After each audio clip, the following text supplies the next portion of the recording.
Thanks for checking out another clip of the Cashflow Contractor. We'd love to have you as a part of our audience. Click subscribe wherever you get your podcast. Building your bench. So why don't you explain that concept to us?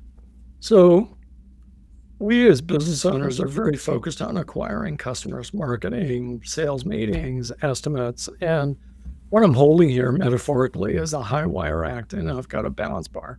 And often what happens is it gets out of proportion. I've got so many customers, I can't deal with it because I don't have enough people. And what happens then is we start to constrain. We actually sort of kind of turn away work. So the idea of a bench came from a lesson I had in the 70s. I was a manager of a menswear store in Calgary. And at the time, Calgary grew from about 100 to 500,000 people. Nobody was moving to Calgary to work in retail. And so one of the practices we had, my boss, the local regional manager, and I would tour the mall. My job was to point out the two best salespeople in the mall that weren't yet working for me. And so I'd spend, I'd bump into them at the food court, or I'd be peeking around the corner to see what they're doing. And what I learned with that is we treat hiring, recruiting, onboarding as a reactive kind of thing. Oh my God, somebody quit. I got to try and hire somebody. Instead of, how do we build a pipeline? How do we build a bench? How do we build a farm team of people that we have a relationship with, such that if my most important key worker, the team lead, the foreman, quit tomorrow, I would have the names of 3, 4, 5 people I could call today. I've already had coffee with them. I've had chats I saw them at Home Depot or wherever you bump into these folks. And, we're always be recruiting is one of the key additions that a business owner ought to have, that you ought to have for all of your key positions. You ought to have a bench, a farm team, a group of people in each case that you would turn to whenever you needed to hire. And that, in fact, often changes how that business owner leads people. Because I have business owners right now who are afraid to have hard conversations with people on their team who are showing up and saying, I'm going to be gone for the next 3 days. I'm sick. Or who walk out in the middle of the afternoon, and the business owner tolerates that because they're afraid of what might happen if they had the hard conversation.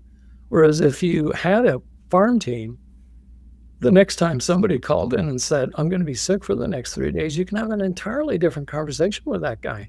100%. Because if that guy doesn't show, great. Yeah, you're not blackmailed. And that's another version. We talked about leverage. So the person with the most options has the most leverage. And if your worker has the option of yes, no, and you're left with no option, that worker has more power than you in the relationship. And that's why you accept stuff you shouldn't accept.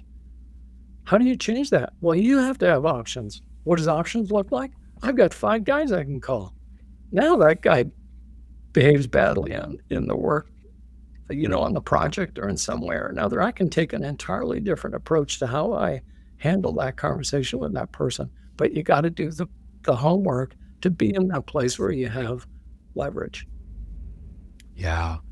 No, that's really good. So what is it? So the bench is not some of it could be some of your current employees, I guess, that you would promote, but typically it's people that are outside the business that you have relationships with. Is that what you're saying? Yeah. So let's say you're an electrician and you have 5 Red Seal electricians on your team, and one of them were to quit tomorrow. Okay. What would that mean for you? Well, I'd have to start recruiting, and I'm placing ads on Indeed, and I'm looking.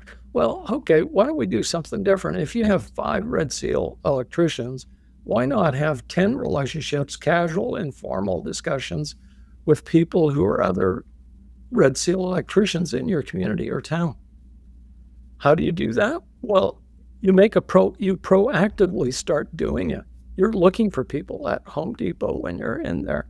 You have a recruiter that you've hired on Upwork or one of these agencies, or are making phone calls on your behalf anonymously, calling people, hey, how's it going? How do you like where you're working? How's the boss treating you? Yeah. You join the association, exactly. Show up at the events. Yeah. You make it as much of an activity. If you're spending 20, 30, 40% of your effort getting customers, some portion of that ought to be spent on acquiring your next team members or building your farm team, because those two things ought to be done more or less in balance or parallel. Back to my balance bar. Well, partly from what we've talked about today, my mind runs to probably a lot of our listeners are too small at this point, but you have somebody who does that for you. Too small to... maybe too small to hire a special person right off, but bring in a retired electrician, have him join all the things, go around, get known, represent your company, and you're not doing it. That's a great idea. I hadn't thought of that. What I would add to that is that on Upwork, you can hire a recruiter 5 hours a month who actively canvasses your community, and that might cost you $15 or $20 an hour, so $100, right, call it, a month, investing in your team. 6 months from now, $600 later, you'll have a farm team. Thanks for checking out a clip from the Cashflow Contractor. We have full episodes where we go deep on topics that help you grow a construction business that runs without you, so you can have less stress, more time, more money. Now, we've got other videos, other clips, but if you want to check out the full episode for this clip, you can click wherever our editor put it. It might be here, it might be there, it might be over my face, I don't know.